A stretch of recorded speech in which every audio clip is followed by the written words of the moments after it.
আসসালামু আলাইকুম ওয়া রাহমাতুল্লাহি ওয়া বারাকাতুহু।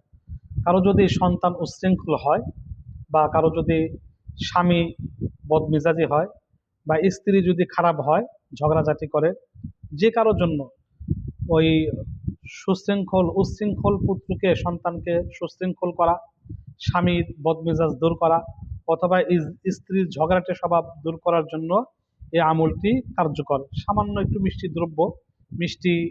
মিষ্টি বা মিষ্টি জাতীয় কোনো কিছু নিয়ে ইয়া ওয়াদুদু ইয়া ওয়াদুদু ইয়া ওয়াদুদু এই নামটা এই নামটা 1000 বার, ইয়া ওয়াদুদু ইয়া ওয়াদুদু 1000 বার পাঠ করে মিষ্টি দ্রব্যের উপর ফু দিবে।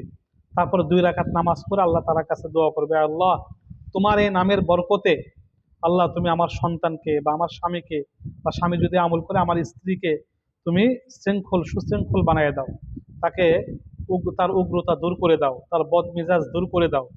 ইনশাআল্লাহ তার স্বামীর বদমেজাজ দূর হয়ে যাবে, তার উচ্ছৃঙ্খল পুত্র সুশৃঙ্খল হয়ে যাবে।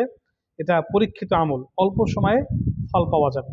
মিষ্টি দ্রব্যের উপরে 1000 বার ইয়া ওয়াদুদু ইয়া ওয়াদুদু ইয়া ওয়াদুদু এই নাম পাঠ করে ফু দিবে। 2 রাকাত নামাজ পড়ে আল্লাহর কাছে দোয়া করবে এবং সেই মিষ্টি দ্রব্যটা সেই সন্তানকে, উচ্ছৃঙ্খল সন্তানকে অথবা বদমেজাজি স্বামীকে, অথবা স্বামী যদি আমল করে এই ঝগড়াটি স্ত্রীকে, সেটা খাওয়াই দিবে। জানিয়েই খাওয়াইতে হবে না, মনের অজান্তেই, মানে তার অজান্তেই তাকে খাওয়াই দিবে। ইনশাল্লাহ ইনশাল্লাহ খুব দ্রুতই ফলাফল লাভ করতে পারবে। আমিন।